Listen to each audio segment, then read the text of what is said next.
Bienvenidos un día más aquí al canal. Pues empezamos el vídeo de hoy, el contenido en el día de hoy, hablando sobre este tema. Esto es del código ético de la liga. Lo podéis buscar, el 3.4 es el punto donde se encuentra esto. Se dice, haz lo correcto siempre. Creemos en el poder del deporte para cambiar actitudes que nos hagan mejores como personas y como sociedad, siempre promoviendo un ambiente donde cada decisión y acción esté basada en el cumplimiento de la normativa aplicable, en los más altos estándares éticos y en el respeto hacia los demás. Todo empieza por el juego limpio, por ello siempre transparentes y honestos en una de nuestras premisas principales. En definitiva, la integridad, la legalidad, la ética, la transparencia y el respeto son pilares que deben definir nuestras acciones. Yo quiero que ustedes me digan si esto se está cumpliendo en la liga, en la federación, en el fútbol español en concreto. Si esto se está cumpliendo, pues creo que estoy viendo otra cosa entonces. Vamos a empezar con el contenido en el día de hoy.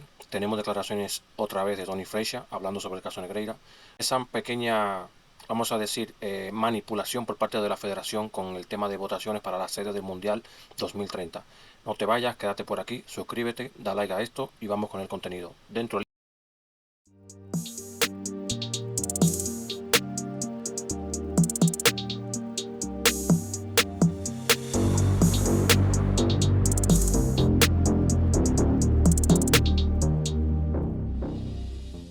Pues bien, señores, como les comentaba en el inicio del contenido, tenemos un bombazo, un escándalo, la verdad, por parte de la Real Federación Española de Fútbol, y es que no llevamos ni 6 meses de mandato de Rafael Lauzán y ya tenemos una pequeña mancha, o una gran mancha, como ustedes lo quieran llamar, para el Mundial 2030.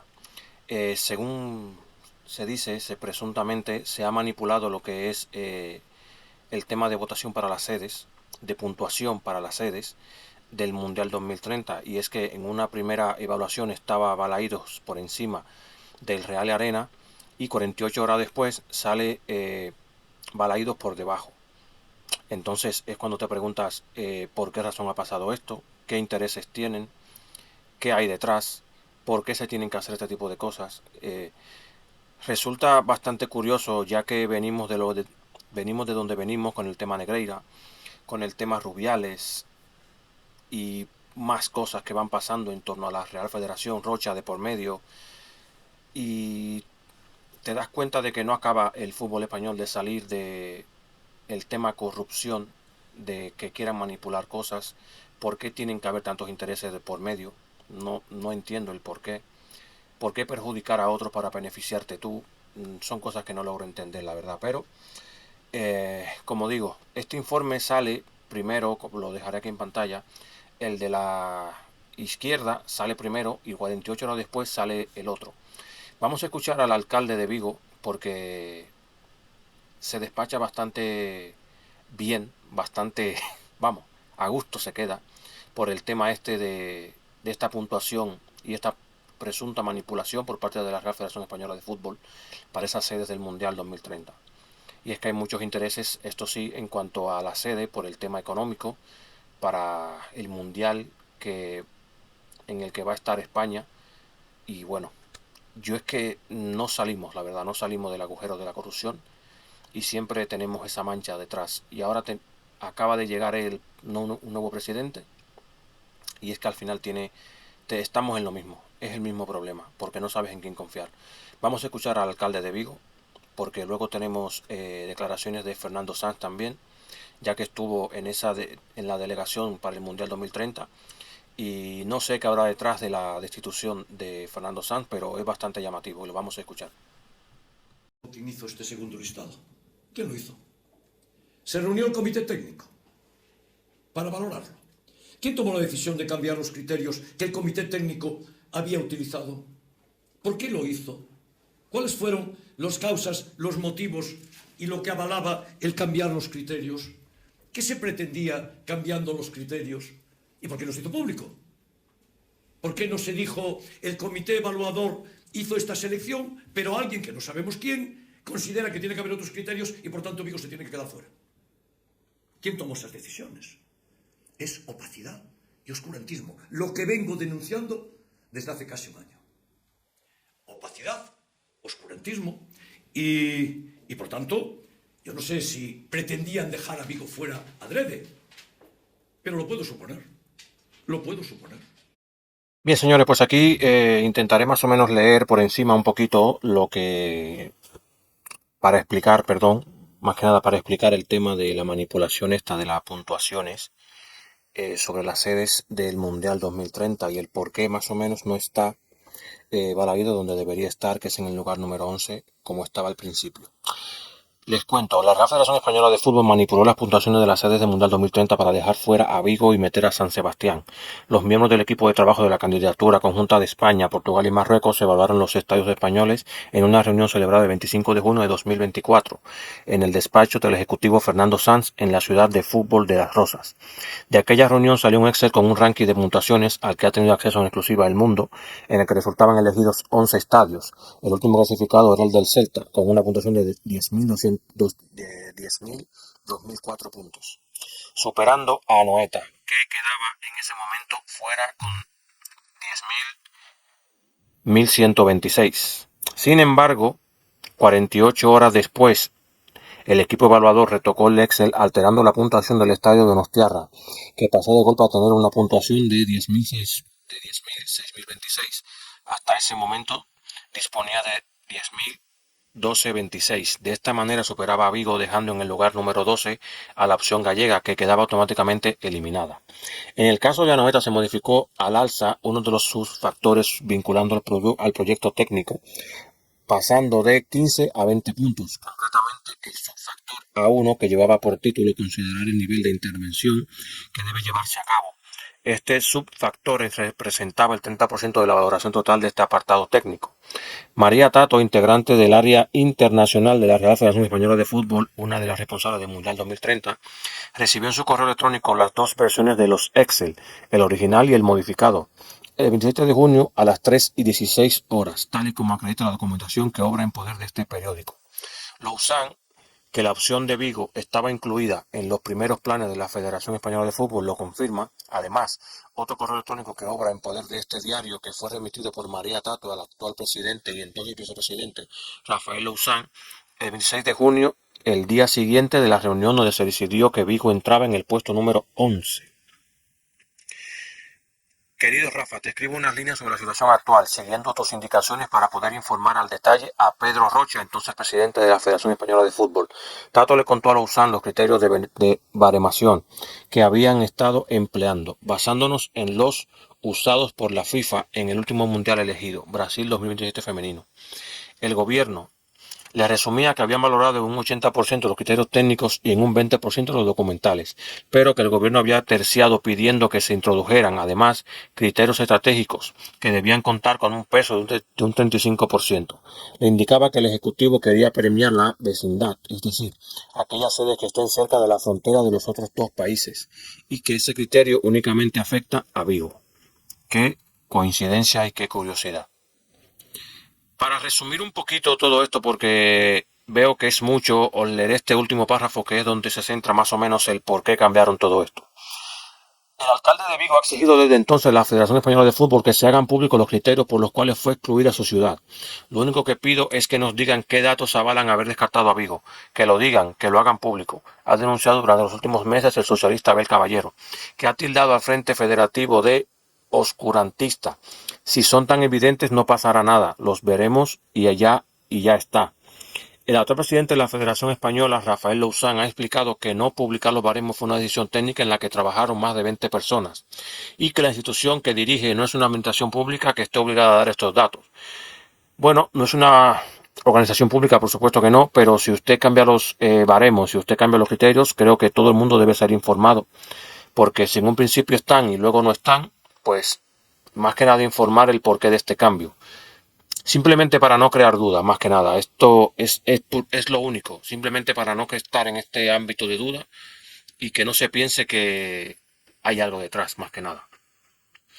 Se afinaron algunos criterios. Fuentes oficiales de la Federación Española de Fútbol consultadas por El Mundo admiten que se elaboró una primera puntuación de las sedes del Mundial 2030 que incluía el estadio de Balaídos entre las 11 sedes seleccionadas y que hubo una modificación posterior que la dejaba fuera. Se afinaron algunos criterios objetivos de acuerdo con lo establecido por la FIFA, explican dichas fuentes a este periódico. Añaden que la única motivación que llevó a esa modificación fue de índole técnica y que se decidió mejorar la puntuación de Anoeta al considerar que no necesitaba ninguna obra adicional y que se primaron en todo momento criterios de sostenibilidad. Cuando el alcalde de Vigo, Abel Caballero, pidió que se hicieran públicas las puntuaciones, Rafael Lousán, actual presidente, contestó que la federación no es una administración pública que esté obligada a dar esos datos. Bien, a mí lo que me resulta curioso es que si se cambian unos baremos, si se cambia el tema de puntuación, si hay otros criterios, simplemente con ser un poquito más claros, informar, hacerlo público todo esto, creo que se zanjaría un poquito el tema, porque aquí lo que no queda claro es el por qué ha pasado esto, cuáles fueron los criterios en concreto y por qué una sede sí y otra no, y por qué sube una y baja la otra. Es que nada de esto ha quedado claro. Aunque lo hemos leído, aunque no lo quieran explicar, si no salen ellos mismos a dar la cara, todo esto queda bajo la sombra de la manipulación, que es lo que se está diciendo. Al final venimos de donde venimos, al final la gente no es no confía tanto ya en lo que es federación ni nada que tenga que ver con federación, porque venimos de donde venimos, como digo. Entonces, más que nada por el tema reputación de la federación, deberían haber hecho las cosas de otra manera, más claras, esclarecer las cosas, porque es que al final todo queda como en, bueno, sí, hemos cambiado esto y lo otro, pero claro, ¿por qué? ¿Y por qué ahora? ¿Por qué no se hizo al principio? Porque esos criterios ya no estaban establecidos desde un principio. ¿Y por qué se tiene que meter el gobierno también de por medio? Es que al final es lo que decimos siempre. Al intentar hacer las cosas de esta manera, por detrás, sin que nadie se dé cuenta, luego sale a la luz esto y es donde saltan todas las dudas y todas las alarmas. Porque no hacen las cosas bien. No las han hecho nunca, ni las están haciendo ahora, ni las hicieron anteriormente. Entonces, no queda claro nada. Vamos a escuchar ahora a Fernando Sanz, porque como habéis visto, como habéis escuchado, se le menciona en el artículo. Y aquí Fernando Sanz habla del más o menos el por qué él cree que lo sacaron de la Federación Española de Fútbol. Y lo que no me queda claro es, ¿Fernando Sanz sabía sobre este tema? Y a lo mejor si lo sabía no estaba de acuerdo y por eso lo han sacado. Vamos a escucharlo porque dice mucho en muy poco tiempo. ¿Es que la decisión ha sido de Luzán? Tengo dudas, muchas dudas. Por no decirte que no. ¿Y de quién ha sido? A ver, cuando tú ves la Junta... Vamos a ir descartando. ¿Luzán crees que no? No, creo que no. No lo sé. A ver, yo tengo muy claro Sí. que cuando uno llega a un puesto como este, pues se quiere rodear a su gente de confianza, tiene más afinidad con unos con otros, eso se explica y no hay ningún problema. Pero cuando no se explica, no se dice nada, y encima cuando lo único o de lo poco que ha funcionado en la federación ha sido el equipo, el primer equipo y el femenino, que han ganado absolutamente todos, Sí. y en este caso la gente que ha estado que ha conseguido traer al Mundial a España. Entonces, cargarse una cosa que funciona, porque tú si te cargando que no funciona tiene sentido, pero lo que funciona no lo tiene. Ahora es el máximo responsable de la federación. Pues Pues es verdad que la decisión final la toma él. Sí, no, bueno, no sé por qué nadie habla conmigo.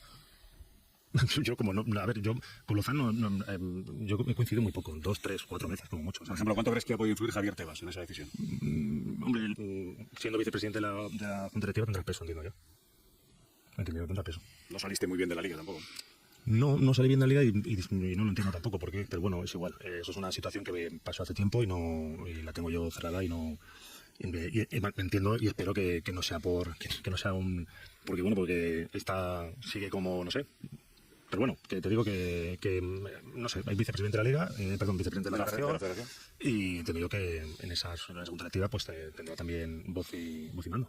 Bien, señores, pues para acabar el tema de la federación y el problema de la manipulación de esas puntuaciones para la sede del Mundial 2030, pues han sacado un comunicado en el cual hablan de que están trabajando para que incluso Valencia, al igual que Vigo, sean parte de esas sedes para el Mundial 2030. ¿Cómo se dice esto? Recogida de cable totalmente, porque saben que la han cagado bien y han escuchado al alcalde de Vigo y ahora a recoger cable porque saben que la han cagado. Así que esto es lo que hay.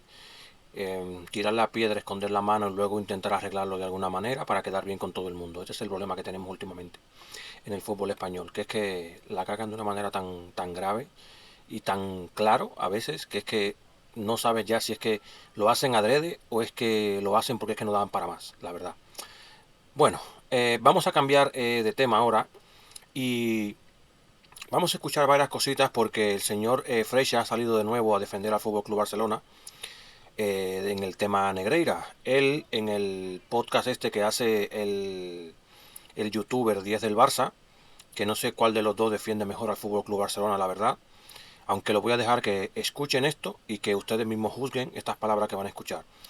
Yo no sé si el señor Freixa se ganó bien la vida de abogado, pero en cuanto a defender a alguien, la verdad es que vamos, de puta madre. Es una empresa de este tipo, a ti te viene un vicepresidente de los árbitros a decir, mira, he montado esto, que aunque luego sea un chanchullo que los informes los haga a mano y te cobre 10 veces más de lo que te cobra cualquier otra empresa externa, a ti, como club, que además te llevan robando desde 1902, te viene un vicepresidente de los árbitros a decir, he montado una empresa de asesoría de informes arbitrales, y tú dices, pues coño, pues cualquiera le dice a este que no, ¿qué quieres, que nos roben más todavía? Pues le contrato a la empresa de asesoría a este hombre. No es tan difícil de entender. No es tan difícil de entender. Y de paso piensas internamente, a ver si así me roban menos, ¿vale? Pero le estás contratando que a lo mejor no sirve para nada, pero coño, ¿quién le va a decir que no a uno de los vicepresidentes de los árbitros? Es decir, o sea, en fin, es tan absurdo todo, pero bueno, pues ya está, ellos tienen el relato ganado y tienen mucha gente a sueldo para evidentemente, difundir ese relato. Es así de simple, ¿no? Y contra eso es muy difícil.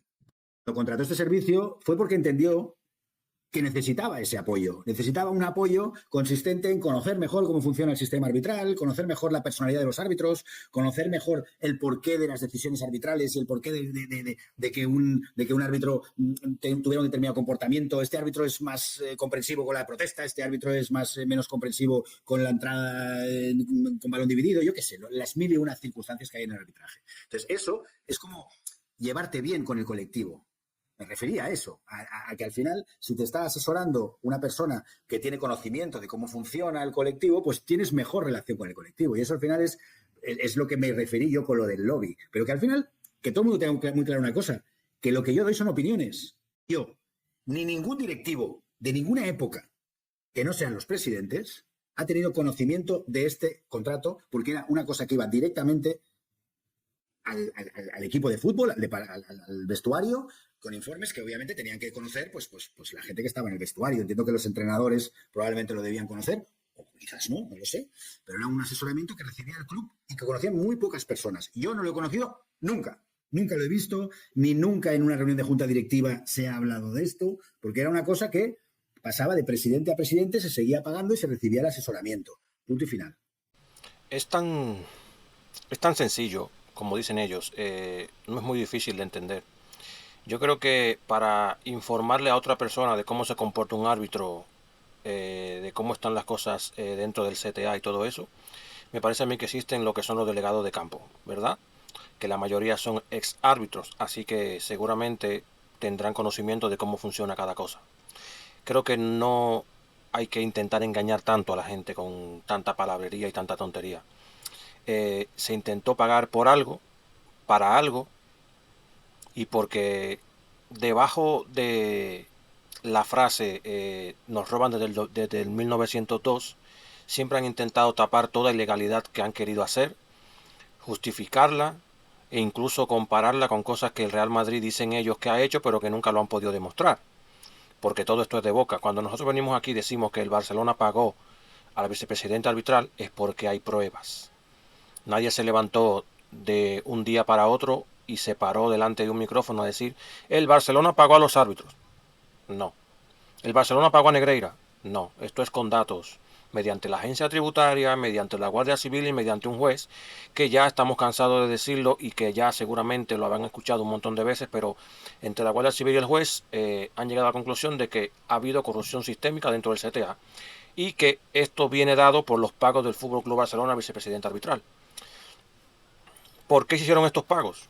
Pues eso es una cosa que tienen que decir ellos y reconocerlo de una vez. Que es que yo no entiendo por qué estamos a 2025, han pasado 2 años y todavía seguimos en lo mismo. Siguen todavía intentando faltar a la verdad, intentando taparlo, intentando darle la vuelta a todo, porque hace el Madrid cualquier cosa pero bueno, ustedes hicieron esto y como nosotros pagamos a los árbitros, empate. Pues no se trata de eso. Tenemos que hacer una pequeña vuelta al pasado y quiero que escuchen esto para que ustedes entonces me digan el por qué se pagaron a los árbitros. Bueno, a Negreira, perdón. A la empresa de Negreira por informes, para que no se sientan ofendidos nadie. Porque como dicen al final, esto es un invento de Madrid pero es que al final esto ha nacido en la SER de Cataluña y por el periodista que van a escuchar a continuación. Y esto están hablando, y los que están hablando no creo yo que sean muy madridistas que digamos. Te pregunto a ti, ¿por qué crees que el Barça durante tantos años pagó a Negreira? Para intentar compensar lo que hacía el Madrid sin pagar. O sea, para influir. Para influir como influía el Madrid. Para enterarse. Bueno, pues, para enterarse. Yo creo que para enterarse. Y que Negreira... La única explicación de pagaba era para presionar e influir. Vaya, claro, eso es indiscutible. Claro. Después esto se habrá, digamos, materializado, no se habrá materializado, Negreira les engañaría, pero, digamos, esto es el complejo de inferioridad, porque esto lo hicieron en la época de Núñez, Gaspar, Parera, ¿no? Yo creo empezó allí, ¿no? Yo creo que es 95 por algo, y reitero. Pues es evidente, empezó con ese complejo de inferioridad que se ha mantenido durante muchos años. Ven que no es difícil reconocer las cosas. Ustedes se dan cuenta que no es algo complicado reconocer que se pagó porque querían influir. Y ahí es donde está el pequeño delito que ellos no quieren reconocer. Por el simple hecho de tú intentar influir en la competición, estás cometiendo un delito. Y no lo quieren reconocer porque saben que es así. Y porque saben que la han cagado. Y como digo, recoger cable, volver atrás. Pero claro, aquí no se ha pedido perdón. Nadie de estos ha pedido perdón. Al contrario, te lo sacan en cara, te sacan pechito y somos los mejores. Porque lo hemos hecho y no nos van a pillar. Porque no hay nada que pillar. Porque no nos van a pillar y ellos se sienten así. Por eso sale este señor Freixa hablando de esta manera. Por eso sale gente del entorno culé hablando con esta libertad de todo esto.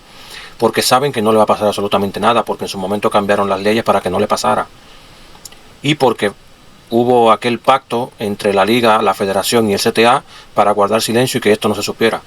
Hasta que vino un árbitro, Estrada, y bueno, denunció todo lo que estaba sucediendo por ahí. Pero te encuentras con el señor Freixa, que se supone que es abogado, se supone que debería saber un poquito más de lo que se está hablando y que es mejor guardar silencio en este tipo de cosas, pero no, salen, hablan, te lo restregan por la cara, han corrompido el sistema porque desde ese momento que se supo eso ya nadie confía en el CTA, nadie confía en el arbitraje, nadie confía en la federación porque incluso sabemos lo de Rubiales con Piqué, Messi y Ceferín.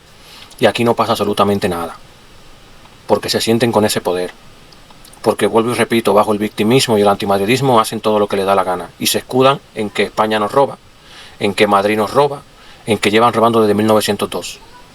Y desde ahí, desde ese victimismo, es donde se fundamenta todo lo que han venido haciendo como institución.